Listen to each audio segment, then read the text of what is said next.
This is Arua, the battered main town in the West Nile district of Uganda. For the people of the West Nile, the fall of dictator Idi Amin in 1979 was only the start of their troubles. Since then, they have suffered 3 years of fighting and pillaging, as rebel troops still loyal to Amin have clung on to their last strongholds here. 4,000 people have been killed, and 90% of Arua's buildings lie in ruins.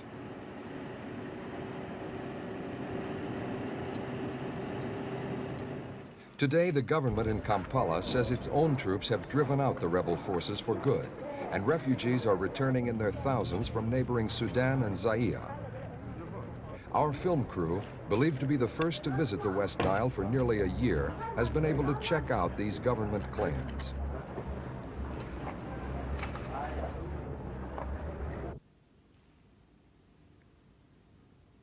The West Nile has a natural river boundary with the rest of Uganda, and Amin's forces were to withdraw behind it when the 1979 war turned against them.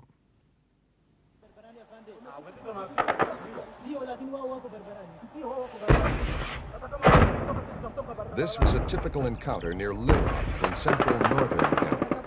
Tanzanian troops lead the attack, fighting in the name of President Lule, the man hailed in Kampala as Amin's successor. In June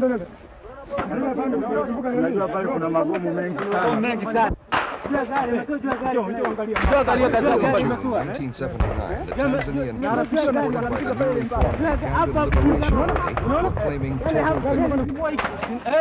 But it was victory at any price. Besides the military casualties, hundreds of civilians were massacred by the retreating Amin forces, which were driven back into the border areas with Zaire and Sudan. Tens of thousands of Ugandans fled across the same borders to escape the soldiers, many of whom turned to pillage and murder as discipline broke down.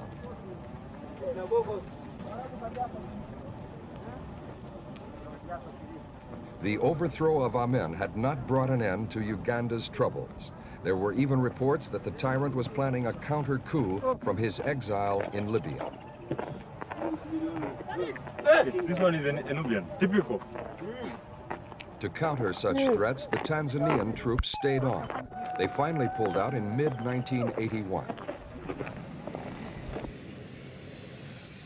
What happened to Idi Amin?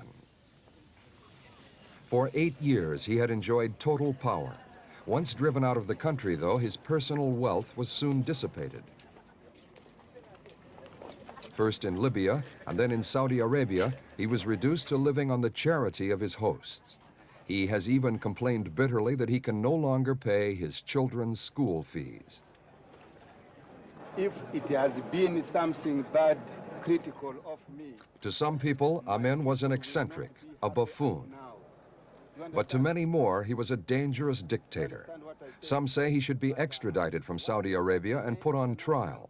What does Amin's old rival, Milton Obote, now Uganda's president, think about that? It wouldn't be worthwhile. It wouldn't worth it.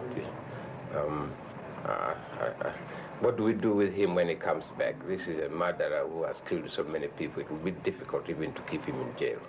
Since Amin's fall, Uganda has had 3 years to rebuild its army. How are things progressing? And the fact that some of these officers are proving to be good officers means that we are on the road of building a fairly good army. How long will that take? I wouldn't say, but after 3 years, we have now seen that in the majority of areas in Uganda, the army officers and the personnel in the army are working amicably with the local population. This one is a toy gun used for purpose of training. During our visit to the West Nile, second-in-command Captain Boswell Nambale showed us a collection of weapons captured recently from rebel guerrillas. This is the group, their group, one of their groups. In spite of the Army claims to be in total control, there was an incident in late April during our visit in which an Army truck was attacked just outside Koboko.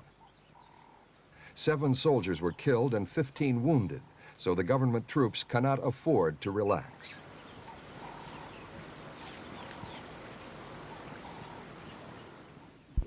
Until recently, the rebels controlled this airstrip, and the army is sure it was used to fly in arms and supplies from abroad. This officer believes the planes came in from Saudi Arabia and Libya. We are bringing things from Arabia and places like Libya itself.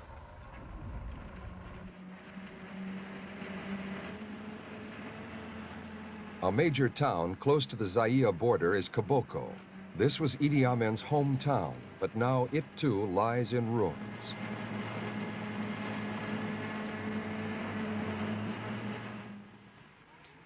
Until recently, security here for civilians has been almost non-existent. That's why an estimated 120,000 Ugandans fled the West Nile to seek refuge in Zaire and Sudan, where the United Nations has set up camps.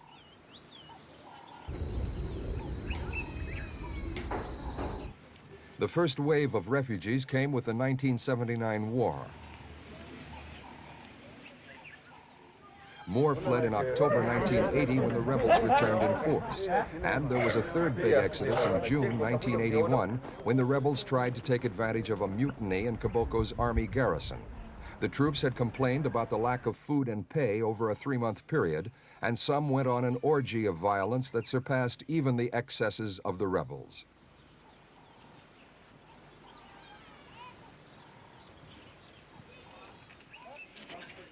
Government troops man the West Nile border with Sudan at the Oraba crossing point. This is in the extreme northwest of Uganda and is one of the last areas to return to government control. Nearly all the villages around here are still deserted, and there is little movement across the border.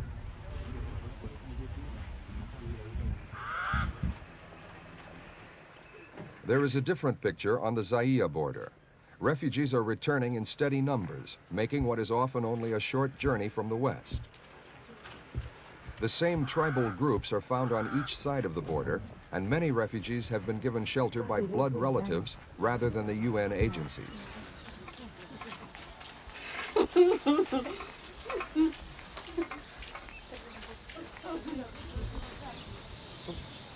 Not all the refugees are yet ready to accept the government's assurances of safety.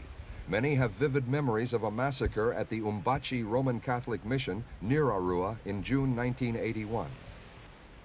56 civilians, mostly women and children, were butchered here by rampaging government troops. The mission priest, Father Mario Ruggieri, is hopeful that the dark days are gone forever. So these people may repose in peace, and may these people be echoes that peace in Uganda come back to normality as it is going on now.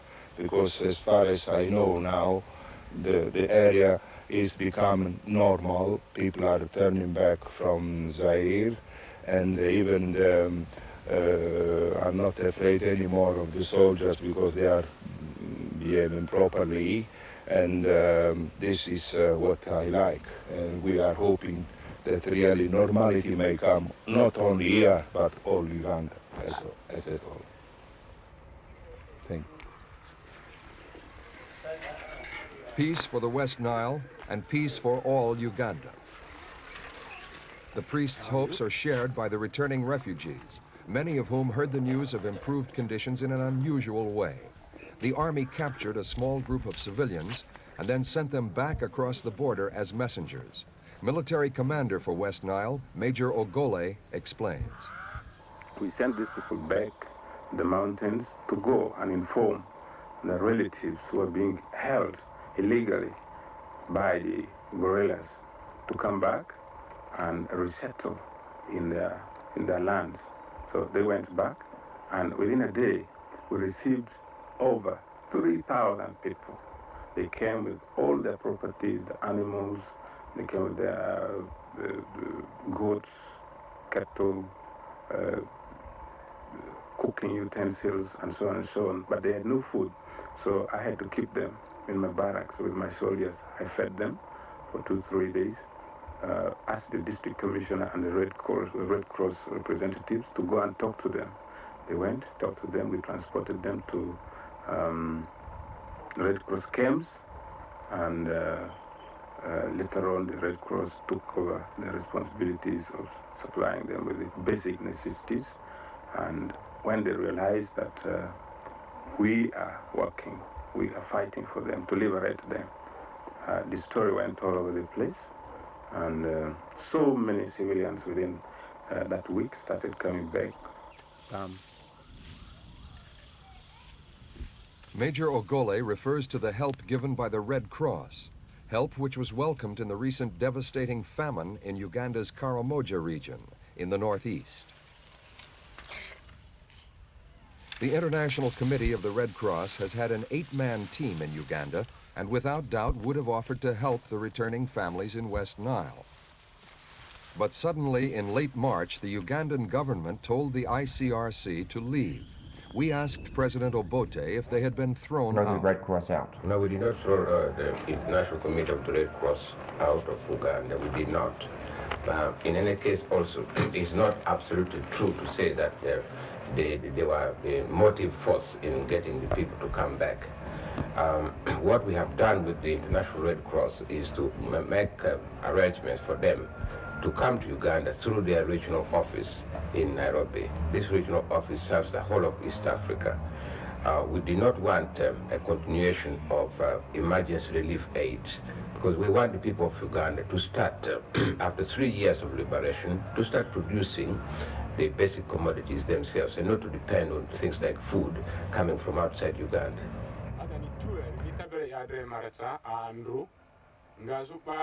The army is telling the people that it is safe to return to their homes in West Nile. Its troops are well disciplined and have respect for the civilians they are protecting. That's the message being impressed upon a gathering of local chiefs here. And there's another message from President Obote. He feels Uganda is past the stage where it needs disaster relief, and the government, army, and people have to work together to make Uganda independent and self-sufficient.